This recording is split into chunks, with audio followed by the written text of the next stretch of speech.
Hey, which banner face should you be wishing on in version 2.7? Is it the shiny new Resonator, the weapon, the rerun you skipped, or is it just bait so the devs can drain your resources before the real meta units show up? In version 2.7, the banners are set up to make you think it's balanced, but is it really?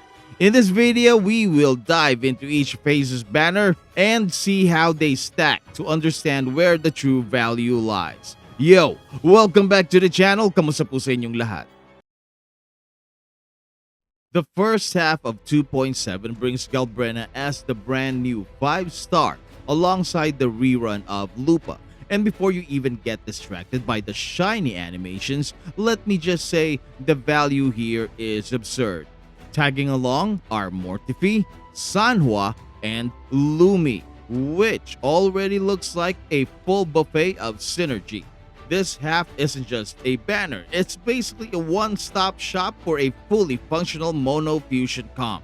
Think of it like walking into a store and instead of picking individual pieces, you're getting the entire furniture set with free delivery.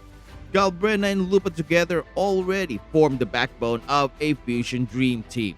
But the real MVP sneaking in here is Mortifi. With the Empyrean Anthem 5-piece and an 80% crit rate, Mortifi isn't just a sidekick.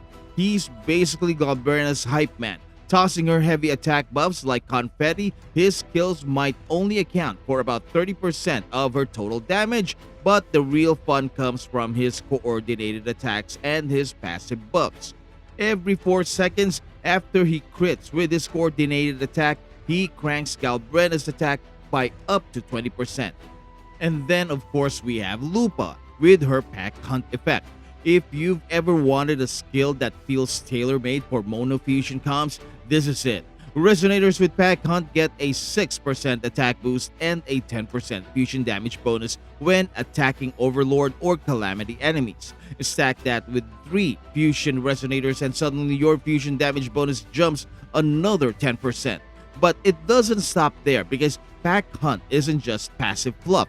When you trigger her intro skill, it amps the entire team's attack by up to 18%, while also giving the incoming Resonator a 20% fusion damage boost and a 25% basic attack damage bonus.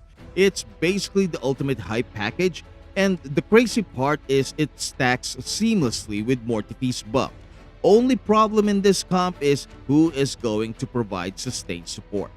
And don't sleep on Sanhua and Lumi either. Sanhua is still the queen of basic attack buffing, and Lumi continues to be a consistent resonance skill buffer who slots right into comps with Changli and Jinshi, just to name a few. Together, this first half of the patch isn't just about Galbrena's shiny debut, it's about the synergy, the buffs stacking on buffs, and the fact that you can literally pull a team that feels ready-made for tackling endgame. But then you look at the second half and, well, let's just say it's not nearly as exciting. The featured new 5-star here is Qiuyuan, with Zani rerunning alongside him, and the 4 stars Yang Yang, Taoshi, and Danjin filling in the rest. On paper, it feels underwhelming compared to the powerhouse lineup in the first phase. But here's the twist. Qiuyuan is actually carrying this half harder than you think. Qiuyuan isn't just another support. He's the only Resonator who can buff Echo skill damage, and that makes him instantly universal in a way most people aren't giving him enough credit for. He provides crit damage buffs, yes, but the Echo skill buffing opens doors that no other unit can. For Galbrena, he's borderline perfect, giving her more scaling to squeeze out of her kit.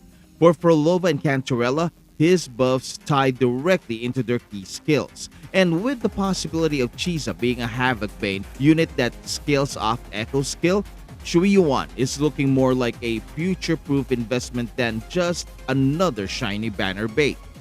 Now, let's talk about the rest of the second half. Zani is one of those love her or hate her units. If you enjoy her playstyle and are willing to commit to Phoebe and her signature weapon, she can be great. But if not, she's a risky pick with a lot of setup required and not enough payoff for casual players. Yang Yang remains solid for grouping enemies, but she doesn't bring much outside of that. Taoxia at least brings resonant skill buffs to the table, plus her shield and self-healing are decent for survival-focused teams. And Danjin? Danjin is still the diamond in the rough, a unit that players sleep on until they realize she's packing more power than expected with the right setup. Dungeon can buff Havoc, and the solo dungeon hype, that's not a myth, people. Even Neil deGrasse Tyson claims that it is for real. And then we have the weapons. Lux and Umbra, Galbrena's signature, is an absolute must-have for Galbrena, but no one else except if you are using it as a stat stick for Carlotta or if you're a comedian, a DPS Shakona due to its high crit damage. New players will get more mileage from it, but if you are not fully invested into Galbrena or her monofusion team comp, the value of this weapon tends to sink faster than the RMS Titanic. In which case, Galbrena is alright with the standard banner weapon or the new battle pass weapon. Galbrena loves attack stats, so there are other 4-star options that you can use on her. Lupa's Wildfire Mark is great because it buffs Lupa's own damage while providing additional fusion buffs to the entire party, as long as you perform the requirement. It is also a great stat stick, but it's primarily a support weapon that enhances monofusion damage. Now, Lupa synergizes well with the standard banner broadsword, so if you sit this weapon out, you still have that alternative. Next, Emerald Sentence. Qiuyuan's weapon is great if you plan on having Prolova in your team comp because her Liberation's coordinated Hecate damage is scales off of Echo skill, and this is exactly what this provides. When Qiuyuan performs this intro skill, it activates the All Resonator 20% Echo skill buff. This is not an outro skill, folks. This buff is for intro skill.